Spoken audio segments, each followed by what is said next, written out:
What is the best Leica camera for wedding photography? Hi guys, welcome back. Matt Osborne here from MrLeica.com.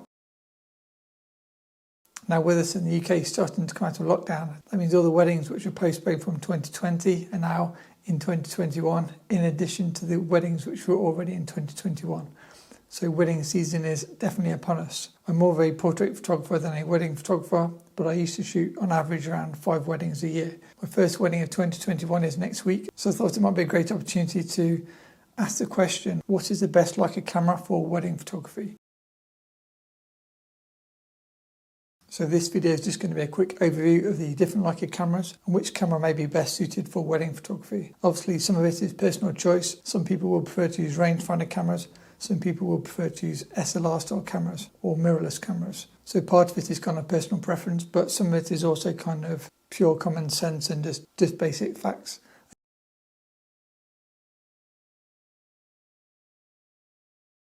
So the way I approach this is I made a list of criteria of things which I thought were important for equipment for wedding photography.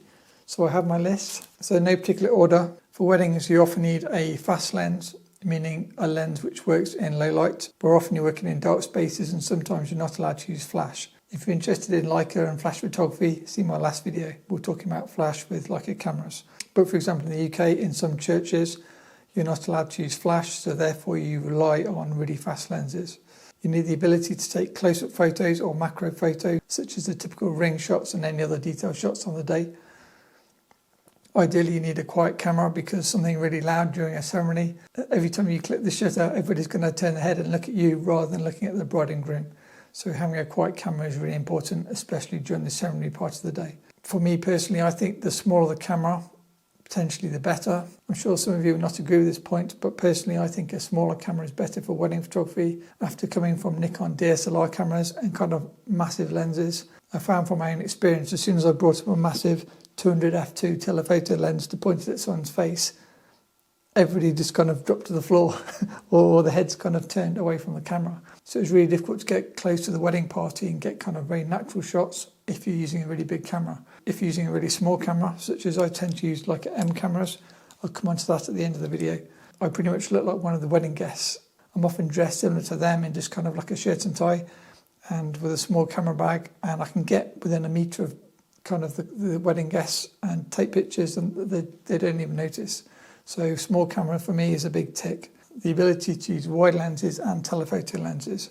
Throughout a wedding day, sometimes you're stuck in one position and so you cannot zoom with your feet, as we say, meaning you need to change lenses to get your shot. So if you're trying to do a photo of the speeches across the room and you're stuck on the other side of the room for whatever reason, you need a telephoto lens. If, for example, you're in a really confined space during the ceremony and you've got a mass of people on both sides, there's no point having a 50mm lens because you're only going to get in the 2 people in the middle and you're going to miss the extra 5 to 10 guests width either side.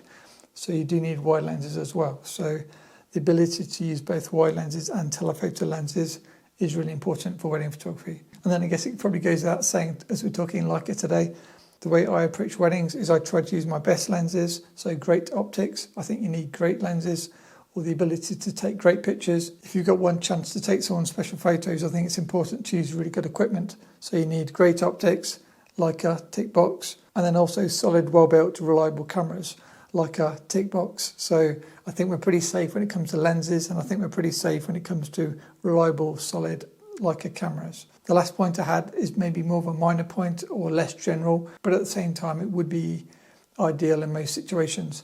And that is to have cameras with a dual card slot, so you can record all images to 2 cards at the same time. Therefore, if one card fails, you have a backup. Now, luckily, Leica cameras are pretty reliable, and I've never had any issues with Leica cameras and cards on wedding days. But if you read kind of beyond the Leica bubble, there's often desired to have 2 card slots in your camera used for wedding photography. So with all those criteria, we then probably have 4 classes of cameras, and we're talking digital cameras at the moment. So we've got digital Leica M cameras, we've got the digital Leica CL, TL style cameras, we've got the Leica SL cameras, and we've got the Leica Q cameras. So for completeness, we've obviously got the older Leica M8, Leica M9, I'll come on to those at the end of the video, Leica M240, Leica M10, Leica M10P, Leica M10R, Leica Q, Leica Q2, Leica SL, Leica SL2, Leica SL2S, Leica CL, Leica TL. That's kind of most of them. So what do each of these groups of cameras offer us? If we take digital Leica M cameras first, digital Leica M cameras are kind of renowned for street photography and documentary photography. So for me personally, I think rangefinder cameras are extremely well suited to wedding photography. I'd say if you want the best possible option, the M10P I believe is extremely quiet compared to my M240, and I think it's even quieter than the M10.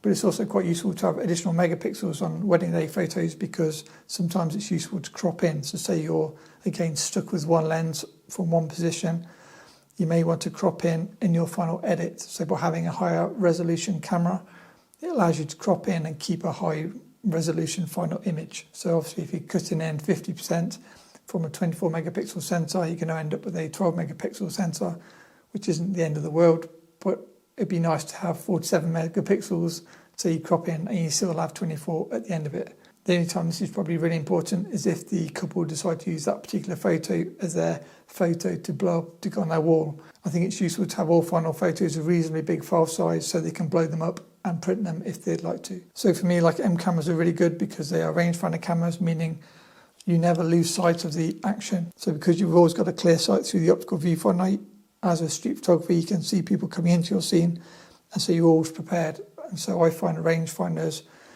probably the best for my taste for wedding photography for certain aspects. M cameras are small, they're discreet, they're well made, they have amazing lenses, and they have small lenses, which is also really useful. Also, if you're like myself and you don't really trust autofocus too much, like M cameras are obviously manual focus, so you know if you set your distance to 3 meters, when the subject walks through your 3 meter line, you will always nail focus. And often using manual focus, using hyperfocal distance, it's much more reliable than trying to machine gun someone and the autofocus misses. So I prefer manual focus in most situations. So that's like M cameras. The best choice could be the M10R for a higher megapixel, but then you're going to fill up your cards faster, you're going to fill up your computer faster, but it does allow you to crop your images if you need to. If not, I'll probably go for the M10P because it's said to be quieter than the M10. So that's like M cameras. Now one camera I don't own, but I've always been tempted for wedding photography is the Leica Q and the Leica Q2. I've always kind of said to myself, if I start doing maybe 6+ weddings each year, I would definitely get myself a Leica Q or Leica Q2. Why are these cameras so good?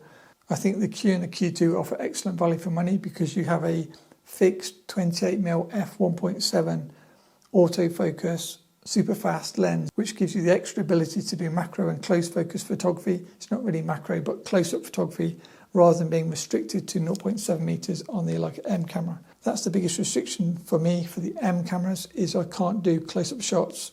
I ended up buying lenses such as the 90mm f4 macro Elmar to allow me to get as close as I possibly can in terms of magnification, while still using a 0.7 meter close focus distance. So the Leica Q is really good because it's a fast lens. It's also a fixed lens, meaning you never have the temptation to keep swapping lenses all through the day and then miss a shot. It's a fixed 28mm lens. It's fast, so it works in low light. And 28mm is a really nice kind of reportage focal length. It's wide enough for environmental portraits, so you get both the wedding couple and both the wedding party around the couple. So 28mm is really good for weddings, but because I also shoot portraits the rest of the time, 28mm is generally too wide for portraits. Hence, the Leica Q or Q2 wouldn't suit me for my day-to-day portrait photography. Another amazing feature of the Q and Q2 is they are leaf shutter lenses, not standard focal plane shutter lenses. Leaf shutter lenses mean you can sync your flash at a much higher flash sync speed, and also leaf shutters are really small. If you enjoy playing with flash, I used to say high-speed sync on non-Leica cameras. If you then come to say Leica M camera, and the Leica M's top out at 1/180, you're suddenly really limited in terms of your creativity with flash photography. Another big plus for me is the ability to get really creative with lights using the Q and Q2. I have to be honest, I've never actually used the Q or Q2 with flash, but I use other cameras with leaf shutter lenses where I can control the daylight with a really fast shutter speed, and you don't need to kind of overwork your flash, and it just allows you to get really creative and create things better than people can see with their own eyes, because you can basically make better than reality using flash photography versus just using ambient light. So to recap, the Leica Q is amazing because it does macro, It's got a fast lens, it's got a autofocus lens, but you can also use it in manual. It's got a leaf shutter so you can sync high-speed flash. And the cost of the camera with lens is probably similar to just the cost of the lens on its own. If you bought a fast Summilux 28mm 1.7 for, say, your Leica M10, for example. So if you think of it like that, you almost get the camera free when you buy the lens. So the next camera we're going to look at is the Leica CL. As any regular watchers of this channel will know, Leica CL has been my kind of go-to camera, or most used digital camera for about the last 3 years, even though I own the Leica M240 as well. So this is a really good camera, even though it is a crop sensor camera. And talking of crop sensors, the first benefit of the Leica CL is it does have a crop sensor, as the name suggests. The Leica CL and this group of cameras are the only cameras in this review which have a APS-C sensor rather than a full frame sensor. You might think that's a bad thing, but it can also be a good thing. So personally, one way I use that to my advantage is I can use each lens and get 2 focal lengths from each lens. So for example, if I use a 90mm on the M240, it's a 90mm, but then if I use the same 90mm lens on the Leica CL, that now gives me 135mm. And the great thing about that is some 90mm lenses can be really small, so it looks like you're walking around with like a lens that's only going to take a photo of perhaps the person in front of you, but in actual fact you're photographing the person on the opposite side of the room. So it's a huge difference visually in terms of the size of the setup with a CL and a small 90mm lens such as the macro LMR, which I use for weddings because I can get closer, than something like what I used to use, which is the, as I say, Nikon D800 and a 200 f2. So the size difference is just, this whole setup would fit in the lens hood of the 200 f2 to give you some kind of size comparison. So you can use the crop factor to your advantage. Every lens will then give you 2 focal lengths. So as I say, for another example, 50mm on the M240 would be 75mm on the CL. So if I needed a bit more reach, that's really useful.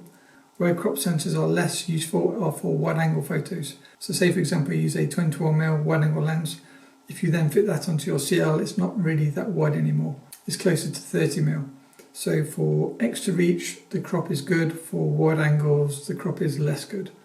Second big advantage of the Leica CL, it is a really small camera. Just hold it up to the camera. I know you've seen this camera a million times before, ignore the lens. But this camera body is so small, it's really great as a wedding photographer to have as a second or third body because it just fits in any pocket in your camera bag. It's always good to carry a second body, especially if you're running and gunning, meaning you're kind of running around after your bride and groom or whatever the action is that you're photographing, and you left your main camera bag back in the reception room. It's always good to have a second body just in case the first one dies and you're out away from your camera bag. So the CL size is really useful for that. Another advantage of the Leica CL for weddings, I know I normally use the camera with M lenses, meaning the manual focus, but you can also use it with the native kind of TL lenses, which are autofocus lenses.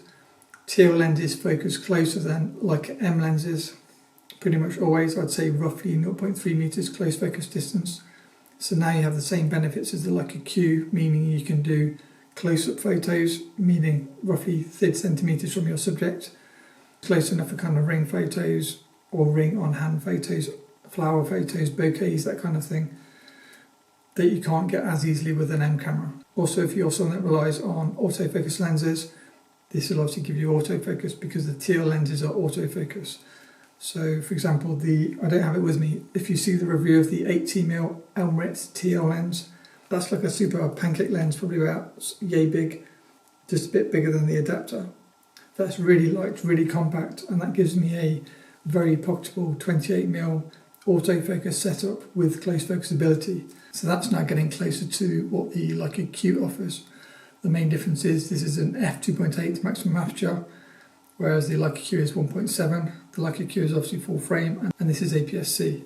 It's obviously not wedding specific, but this has got an EVF, meaning what you see is what you get when you're taking your pictures. So a kind of real example is if you're shooting photos outside a church, which in the UK tend to be kind of a darker environment, you then follow the bride and groom into the church. And let's say, for example, you're using a Leica M camera. When you're looking through the rangefinder patch, you don't get the visual preview of the exposure. Obviously, you've got an exposure meter, but it's not quite the same as exactly what you see is what you get. So often if you're going from bright to dark or dark to light, it's really easy to kind of mess up the first few photos during the transition because they'll either be too bright or too dark. talking from experience when using Leica M cameras. With the Leica CL, I can literally see exactly how bright or how dark the scene is in front of me. So I'm changing the settings as I'm moving. So it's much easier not to mess up photos if you're using an electronic viewfinder. Just for completeness, you can obviously use an EVF on your Leica M240, for example, but they are so slow I'd absolutely not recommend it for wedding photography. It's too slow for portraits, so it's a definite no-no for wedding photography. The whole point of using a rangefinder camera for weddings is because they are super fast for run and gun, documentary style, street photography style, in a wedding situation photography. Putting an EVF on it, you're going to miss so many photos, so I would not recommend an EVF on an M240 in my situation. Whereas if you use a CL or the next group of cameras with the built-in EVF, you don't have that problem, and you'll never have the problem with rangefinder patch calibration issues where it may look in focus in the viewfinder on, say, the M240 and M10, for example. If your M camera's been knocked and the rangefinder's out of whack or out of calibration, and they're using fast lenses, they may look like they should be in focus, but when you get the photos back and you check on a big screen, you may have actually just misfocused on all your images. Again, that's another downside for M cameras and a positive for all the cameras using an EVF. And talking of EVF cameras, next we have the Leica SL series. So we've got the original Leica SL, we then got the Leica SL2, which is a 47 megapixel version with a few extras of the SL. And then more recently we got the SL2.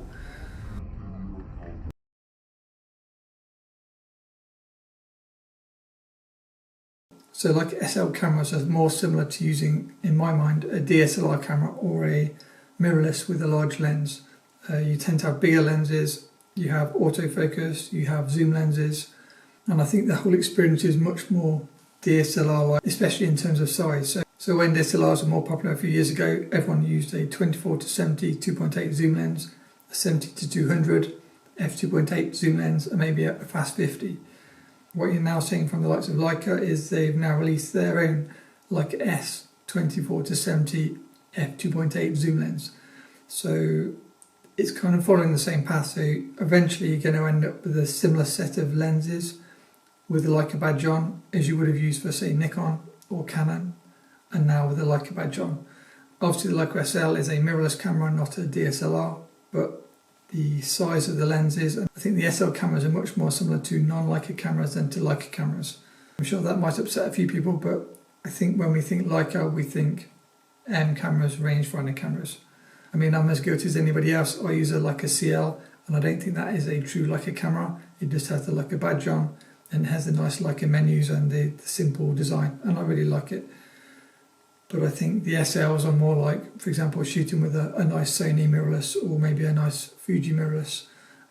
Obviously they're aimed at the top of the top part of the market. You could say they're more similar to Hasselblad mirrorless cameras, for example. The optics are obviously designed to be the best of the best. I'm not saying they are the best of the best. I've not tested many SL lenses, but they're designed, I would say, for professional use where they are rugged camera bodies. It doesn't matter too much if they get knocked and bumped around because there's no rangefinder patch to get knocked out of alignment, unlike the M cameras, where I feel you have to kind of wrap them in bubble wrap a bit more, otherwise they get knocked out of alignment and then it's really frustrating. You have to keep sending them off to Leica in Germany to get the rangefinder recalibrated. So I'd say the SL cameras are designed to be tough, heavily used. They have the amazing high quality optics, the same as M lenses, but the advantage is you could have, say, one zoom lens rather than, say, 3 primes. So you could have your small M camera and then maybe a 28mm, a 50mm and a 90mm, or you could have one big fat zoom lens and a SL or SL2 camera, for example. So I think it's personal preference if you want to go the prime route or the zoom route. Another advantage of the SL series is they have dual card slots, meaning, as I said earlier in the video, you can record your images to 2 different card slots at the same time. So if ever there's a problem with one card, you've got a real-time backup. For someone that enjoys cropping, the SL2 may be good for you because, as I say, you have the high megapixel, meaning you can crop in and you won't lose any detail. But as mentioned before, the counter argument is the high megapixel cameras, they cost more, they fill up your cards on the computer faster, and if you're like me, it's probably more rewarding to get your photos correct in camera than have to spend hours in Lightroom trying to crop all the photos to get a better image. So for that reason, if I was tempted to get one of the SL cameras, I'd probably get either the SL in terms of the cheapest price one, being an older camera, or the SL2S because I don't need the 47 megapixels in my mind. I'm sure it'd be nice to have, but I don't think I really need it. The Leica SL cameras have the benefit of being able to focus closer than M cameras. As I say, if you're using a zoom, you've got your wides and your telephotos potentially in one lens, which is really helpful. The only drawback of the SL series is they are bigger cameras, especially if you use the SL lenses. If you're using an SL with manual focus M lenses, then the setup's slightly bigger than an M, but it's not going to draw a huge amount of attention to, I think. So that's a quick summary of how I think each Leica camera may have its pros and cons for wedding photography. Now, if you're interested in what I use now and what I used to use, originally I used to use an M9, then I bought the M8 as a backup, so I used an M9 and an M8. Then I bought the M240 and sold the M9 or part exchanged it, so then I used the M240 with the M8, and the M8, if you don't know, is a crop sensor M camera, so that gave me the same benefits as the Leica CL. So then I could use, as I say, the 90mm lens on the M8, and that gave me, I think it's about 120mm equivalent reach, and so that worked really well. And also the M8 and the M9 give a more filmic look, I think, sensor-wise, compared to the Leica M240 and later cameras, which are all the more standard CMOS sensor look. I then bought the Leica CL, again as a backup option for my M240, so I use the Leica CL alongside my M240 as my two bodies. And then for those of you that don't know, I also do analog or film wedding photography when the clients ask me to. So for that reason, I'll use the Leica M2 or the Leica M3 if there's enough daylight. And I'd use the Leica M4P, normally two M4Ps, if there's not enough daylight and I want to use flash photography. Again, see the flash photography video if you want to understand why I'm using M4Ps rather than the M2 or the M3. So if you're interested in what film cameras I use for medium format film wedding photography, and perhaps which I think may be better suited and which I think are less suited, and I can also include some 35mm cameras as well as medium format, let me know in the comments, and if there's enough interest I can do a video on film cameras for weddings.